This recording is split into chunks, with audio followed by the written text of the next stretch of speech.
Career paths in Formula One are often shaped long before a driver reaches the grid. Junior titles, academy contracts, and reserve roles can open doors, but they can also create periods of uncertainty. For young talents, progress is rarely linear, and the transition from feeder series success to a permanent race seat can expose drivers to complex professional and contractual realities. Those moments away from competition can be as defining as any result on track.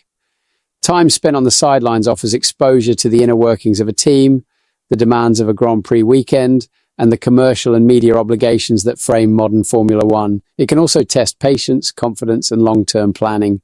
Oscar Piastri experienced that phase in 2022. The Australian, who finished third in the 2025 Drivers' World Championship, was part of Alpine's structure, but without a race seat. Speaking on the Off the Grid podcast, he reflected on that year and on the dispute that later erupted between his management and the French manufacturer. Piastri said the situation was difficult after a rapid rise through the junior categories left him without a clear path to compete. Obviously, it was a tricky period, Piastri said on the podcast. Naturally, as a racing driver, you want to race. He explained that the season nevertheless allowed him to observe Formula One from a different perspective. It did allow me to see some things from the outside a bit more easily, being part of a GP weekend, understanding the media commitments, sponsor commitments, the general rhythm of the season. I learned some things from that, but it was tricky, he acknowledged. Piastri joined the Renault Group in 2020 after winning the Formula Renault Euro Cup, then went on to secure consecutive titles in Formula 3 and Formula 2. Despite those results, Alpine's race lineup for 2022 featured Fernando Alonso and Esteban Ocon, leaving him as reserve. I've always taken pride in the fact that I was doing everything I could, and I always had confidence that something would work out, he said. That turning point came later in 2022. Alpine evaluated its options, including the possibility of placing Piastri at Williams.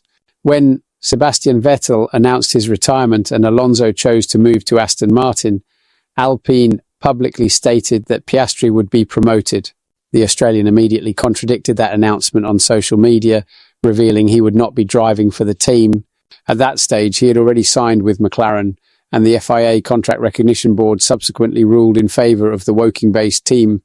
I kind of knew that it was going to be big news, Piastri explained. There were reasons to do it. I wasn't just trying to tell the world I wasn't racing. Looking back, he said, the episode is easier to process now. Now I look back and laugh. At the time, it definitely wasn't that funny. Obviously, it went to court. Things were in my favour, but it was another very tense moment, he added. Piastri went on to make his Formula One debut with McLaren, quickly finding himself in competitive machinery, a scenario that likely would not have materialised had he remained at Alpine. What's your take on this situation? Share your opinion below, and don't forget to subscribe to the channel for more Formula One updates.